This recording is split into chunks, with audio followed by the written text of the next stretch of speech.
common stories about what they experienced when they left the body and then were returned when their body was revived. Stories that support massively what I'm saying here today about the fact that we are consciousness and the body's just a vehicle. They talk about going through the tunnel into another reality and how limitation disappears, how the emotional intensity disappears, because a lot of that emotional intensity, if not all of it, is body consciousness. This is what one near-death experiencer said about what he experienced when he left the body.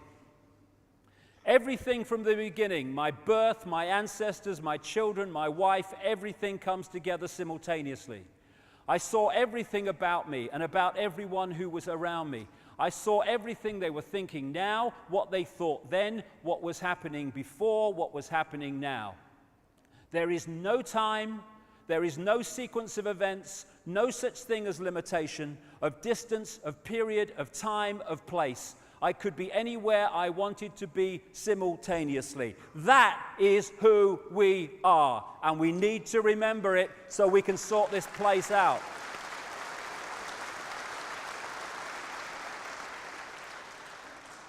What do you mean there's no time? That's stupid. Oh, right. So, manufactured time is on my wrist. If I cross a certain invisible point in the world, I enter yesterday or tomorrow. Ridiculous. It's a decoding illusion, time and sequence. As William Blake said, to see a world in a grain of sand and heaven in a wild flower, hold infinity in the palm of your hand and eternity in an hour. Everything is everything else happening at the same time. It's a decoding process. If you are watching a movie on a DVD on the telly, where you are in the movie, you think is the present. The scenes in the movie you've just left or watched is your past, and the scenes you've not seen yet are your future. But all of them still exist in the same moment that you're experiencing what you perceive to be the present. And if you run back, bingo, you're in the past. You run forward, you're in the future. No, you're in the same now. As H.M. Tomlinson said, we see things not as they are, but as we are, because as we are decides how we decode reality. And this conspiracy might play out as banking scams and political scams. Yes, it does, and we should know that. But this conspiracy is about manipulating our sense of who we are so we decode what they want us to experience. And what that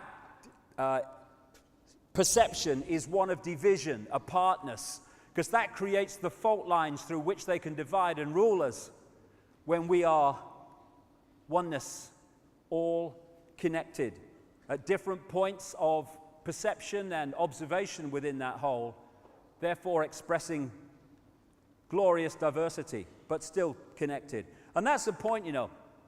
I understand it. When you're talking about oneness, people think that it's like everyone therefore becomes one clone blob, like this. I'm oneness and also am I, oh yeah. What is oneness? What is this oneness I'm talking about? It is all possibility. That's what it is.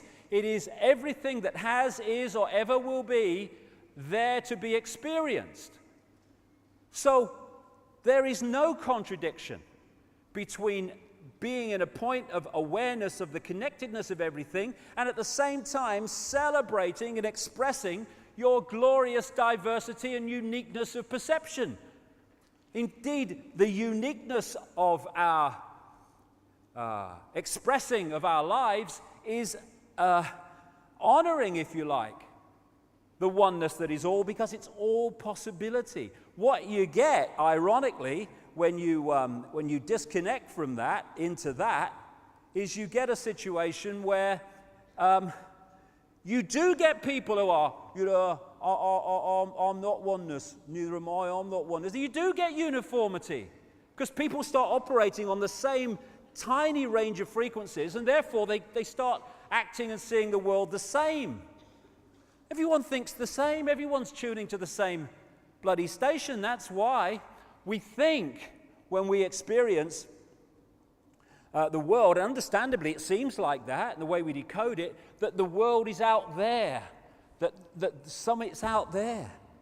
In fact, it's just a projection. It's all going on in our minds, in our heads, as we decode reality. As the great Bill Hicks, the American comedian, said, what a great man he was, great man. All matter is merely energy condensed to a slow vibration. We're all one consciousness experiencing itself subjectively. There's no such thing as death. Life is only a dream, and we are the imagination of ourselves. And that's the foundation of the conspiracy, manipulating our imagination of ourselves. Infinite love is the only truth. The existence of an infinite consciousness is the only truth. Everything else is illusion. Everything else is the imagination of that consciousness made manifest and experienced. This is who we are. This is what we think we are. We think we're the body that we see in the mirror. Humans are a software program.